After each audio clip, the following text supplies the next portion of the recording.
countdown in stages 1 and 2 are pressurizing for launch.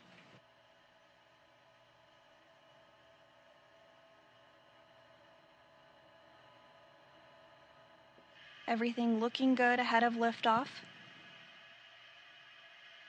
T-minus 15 seconds. T-minus 10, 9, 8, 7, 6, 5, 4, 3, 2, 1. Engines full power and liftoff. Go Falcon, go Cygnus.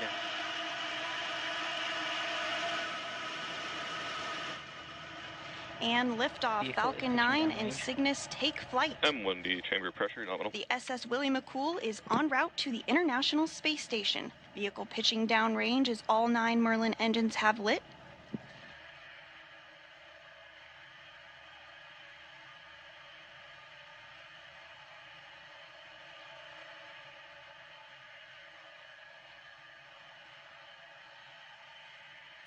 We are currently throttling down to prepare for max Q, which is the point in the mission profile where the vehicle experiences the greatest amount of aerodynamic pressure that it'll see on ascent. Max Q is reached when the air density of the atmosphere decreases faster than the increasing speed of the rocket. So look out for that call out, which we're expecting to hear shortly. Falcon 9 is supersonic.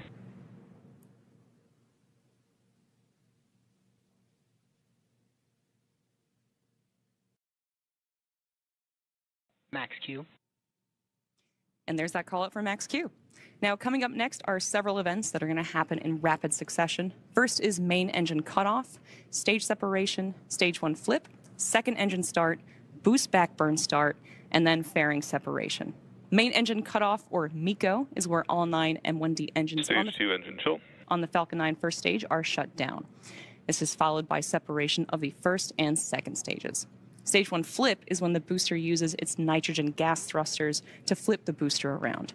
And a few seconds later, the Merlin vacuum engine on the second stage will ignite to boost Cygnus to low Earth orbit, and that is also called out as Second Engine Start 1, or SES-1. After that, Falcon 9's first stage will ignite again to orient itself to head back to land. And shortly thereafter, the 2 fairing halves will separate and expose the spacecraft to the vacuum of space. And we should be hearing the first of those call-outs in about 10 seconds from now.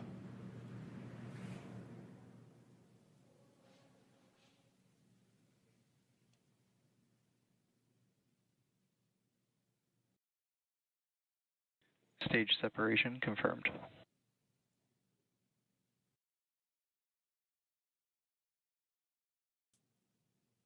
MVAC startup. Stage 1 boost back startup.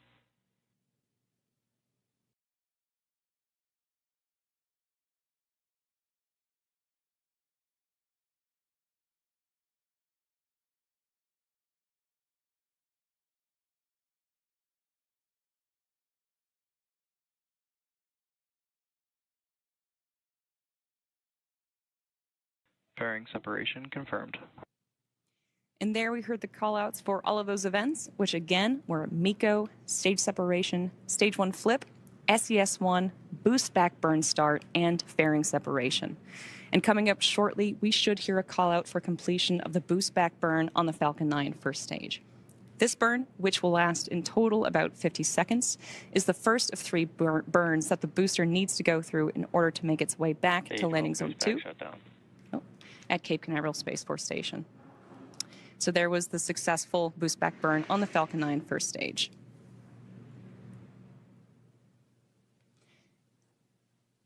If you're just joining us, you're watching live coverage of Northrop Grumman's Commercial Resupply Services 23 mission to the space station. We had an on-time liftoff at 6:11 p.m. Eastern Time from Space Launch Complex 40 at Cape Canaveral Space Force Station. Now, in order to make its way back to land today, the Falcon 9 first stage has 2 more burns to execute. Next up is the entry burn, where 3 of the Merlin engines will reignite. This helps to slow the stage down as it re-enters the upper part of Earth's atmosphere. And following the entry burn, the booster will go through its landing burn, and this is a single engine burn that brings down the vehicle's speed rapidly in order to land back on Earth. And we should be hearing the call out for that entry burn in about 2 minutes from now.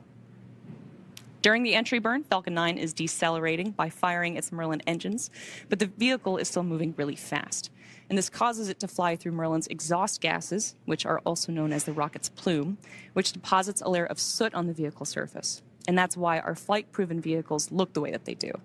This soot comes from the carbon-based fuel that Falcon 9 uses, and with each flight, the soot builds up a little bit more on the outside of the vehicle.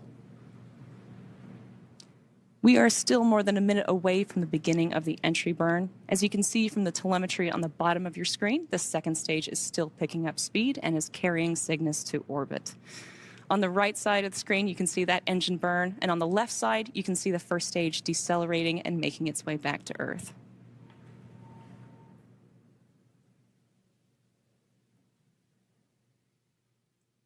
Now, you might have noticed on the left-hand side of your screen that Falcon 9 is equipped with those 4 hypersonic grid fins, which are positioned near the top of the first stage.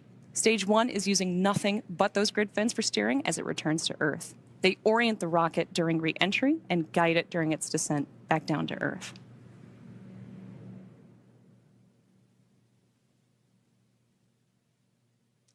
Reusability is the key to lowering the cost of spaceflight, enabling more investments in critical space infrastructure. The Falcon 9 first stage that is supporting today's mission is performing this entry burn for its 4th time. And the payload fairings are also flight-proven, with one half flying for its 6th time and the other half flying for its 3rd time. And we are moments away from the beginning of that entry burn. You should see the graphics light up as the engines do on the bottom of your screen. Stage 1 entry burn startup. And there's the call out for the entry burn startup on the Falcon 9 first stage. This burn is set to last about 20 seconds and again is slowing down the vehicle in preparation for its final burn and landing.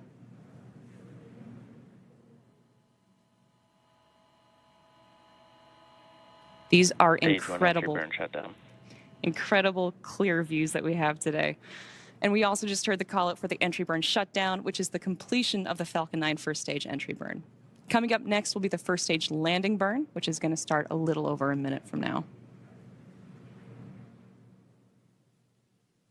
So soon we'll have that start of the landing burn of the first stage. This is the final burn of the Falcon 9 booster used to reduce the remaining speed of the vehicle for a gentle and precise landing. Check out those incredible views as it comes down. Stage 1 FTS has saved. Stage 1 transonic.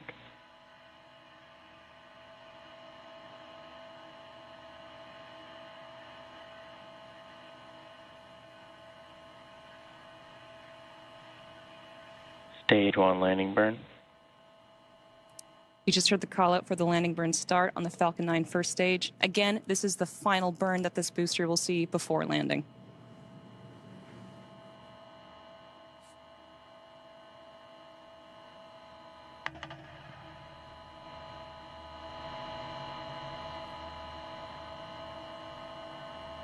Stage 1 landing leg deploy.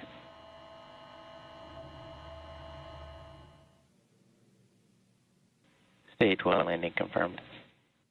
And that was another successful landing of our Falcon 9 rocket. Stage 2 has entered terminal guidance.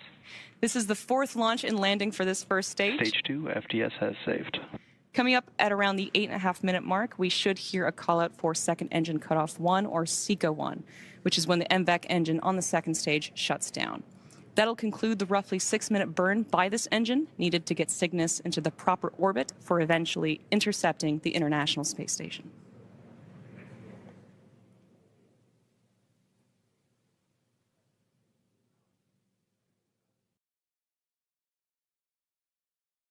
MVAC shutdown.